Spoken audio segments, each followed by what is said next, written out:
Kamala Harris has officially conceded the 2024 presidential election, calling President-elect Donald Trump to offer her congratulations. She is now doing what Trump refused to do 4 years ago when he lost. Well, there you have it. Vice President Kamala Harris has officially conceded the 2024 election to Donald Trump and personally called him to do it, something Donald Trump never did when President Biden defeated him in the 2020 election. And the Fox Propaganda Network is actually upset that Harris didn't call Trump earlier to do it. Staggering stuff. But before we unpack all that, if you end up liking this video and you want to support the channel, please be sure to hit the like, subscribe, and alert bells before you go.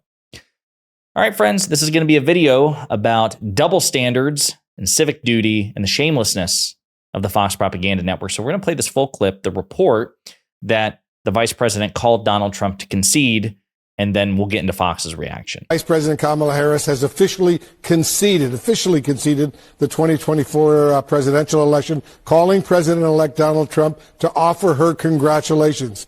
Our senior White House correspondent, MJ Lee, is here with me in the studio. Give our viewers a little bit more information. What else are you learning? Yeah, this was a phone call that we had been waiting on all day. We are told by a senior Harris aide that the vice president did call the former president to concede the 2024 race. She congratulated him on his victory. And we are told that she talked about the importance of the transfer of power, being peaceful, and also about being a president for all Americans. Of course, as we have been talking about all day long, the next time we expect to hear directly from the vice president is at Howard University. This is, of course, where she was expected to be. Last night, she ended up not appearing at her own election night party. This is not surprising that the vice president ended up making this concession phone call. We got no indications whatsoever from Democrats and the Harris campaign that she had any plans to contest the race in any way. I think watching for the tone that she uses and exactly how she talks about her loss and this moment in American politics is going to be so significant. There are going to be millions of Americans, many of whom are disappointed, even despondent about the results of last night's election, who will be looking to her for cues on, so what does this mean for going forward? How do I move on? This was an election that was so divisive, that was so just ramped up in the rhetoric. And I think a lot of people are wondering, well, now that the vice president has conceded the race, what are the cues that we can take from her on what moving on actually looks like and how to process the prospect of Donald Trump coming back for a second term at the White House? And I think it's important to note, as you and I well know and all of our viewers know as well, she is now doing what Trump refused to do 4 years ago when he lost the presidential election. Again, I'm glad Wolf Blitzer and the media are taking note of this. This is something that any outlet, including Fox, and I doubt Fox will do it, should make note of when they illustrate the distinction, the contrast between the Democrats, in this particular case represented by Vice President Kamala Harris, and the Republicans represented by Donald Trump. Vice President Harris has formally conceded the race, and she's going to do so publicly in the next few hours. She's done it privately. She's done it formally. Now she's going to do it formally in public in a few hours. Donald Trump never did either of those things. He never called President Biden to concede the election, congratulate him. He didn't even attend the inauguration, and he never did it publicly. He never conceded the race. He still maintains that the 2020 election was stolen. He said as much even in the past 24 hours. That's where we are. That's the contrast between these two parties and these two candidates. Now, what's interesting is the Trump campaign issued for the first time the closest thing to a gracious statement they could possibly offer. Of course, it's easy for them because they won. Trump campaign statement. It says President Donald J. Trump and Vice President Kamala Harris spoke by phone earlier today, where she congratulated him on his historic victory. President Trump acknowledged Vice President Harris on her strength, professionalism, and tenacity through the campaign, and both leaders agreed on the importance of unifying the country. Stephen Chung, Trump Campaign Communications Director. It's an official statement. We'll see what happens. Donald Trump, the very few times, the, disparate number of occasions, very few occasions where the Trump campaign has even gestured in the direction of professionalism and grace and mercy, Donald Trump has traipsed all over it in record time. Certainly when he gave his speech the night of the election last night, He didn't acknowledge Vice President Harris. He didn't praise her. He didn't talk about, any real gestures towards national unity. It was all about him. I mentioned earlier that the Fox propaganda network was actually upset.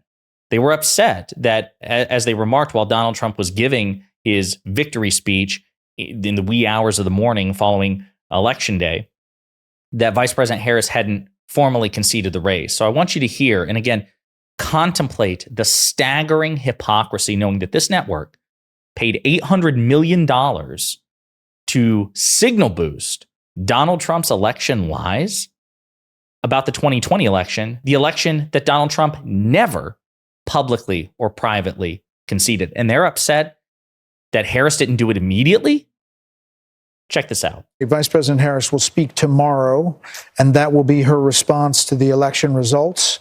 That's all we have from the Harris team, which is really strange. I mean, from a PR perspective, Dan? No, I also just think it's a shame, because I remember when John Kerry did this to George W. Bush in 2004, and you work so hard, and I know that they're disappointed, but you should concede and let your opponent have their election night, and let everybody that's there at Trump, at Mar-a-Lago, where are they? They're in Palm Beach. They're in West Palm at the convention center. At the convention center, let them have their moment without anyone. I remember Andy Card had to come in and say, well, yes, we know we won, but we have to wait until John Kerry concedes, and then we all had to traipse back in the next morning and wait, and you don't get that moment. I don't think it's right.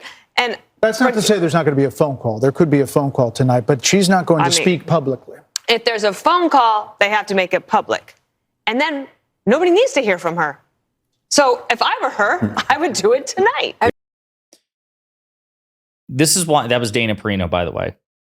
That's why I say Dana Perino, in her own way, is as MAGA as Laura Ingraham or Jeanine Pirro, because she was a former press secretary for President Bush, and she was referencing the 2004 re-elect for President Bush, where he won. He defeated John Kerry. And conveniently, she omits, again, 2020.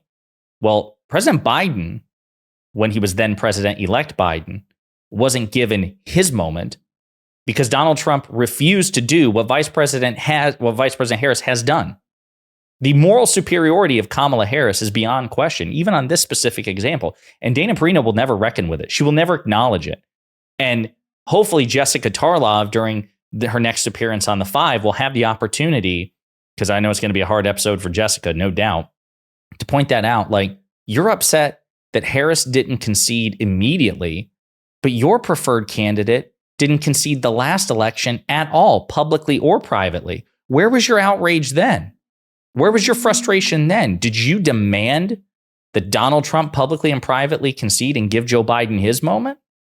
No, because the standards shift for Trump. It's okay for Trump and Republicans to not concede elections, publicly or privately. It's okay for them to deny the Democratic nominee their moment. That's all okay.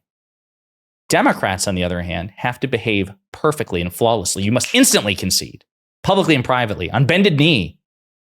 It's pathetic, but their shamelessness is their superpower. Vice President Harris did something that Donald Trump is incapable of doing. She's acknowledged that she was beaten, and she was beaten by the Electoral College and the popular vote. This was a rout. This was an utter defeat of the Democratic Party by the Republican Party, by Donald Trump, by his Republican Party. The difference between the two parties is, as dangerous as Trump is, as authoritarian as Trump is, we still will concede elections when we've lost them. She's committed to the peaceful transfer of power. And though the peaceful transfer of power is not yet complete, there's still the meeting in December where the electors are chosen, where they cast their ballots, not where they're chosen, where they cast their ballots on January 6th, where the ballots are certified by the vice president, in this case, Harris. And then January 20th, 2025, when power is finally, the completion is there, where power is transferred officially at noon on January 20th. I wonder,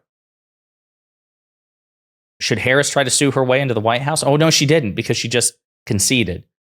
Should she conspire with President Biden to send fake electors to Congress so she can certify her own victory? No. Has she proposed doing what Donald Trump proposed, which is using the power of the vice presidency to unilaterally toss out votes she doesn't like? No. She accepted the outcome even to this authoritarian, narcissist, dangerous person. The contrast could not be more clear. And you have Fox quibbling because she did it at like 2 p.m. instead of 2 a.m. Really gross, but classic Fox. In the meantime, let me know what you think in the comments.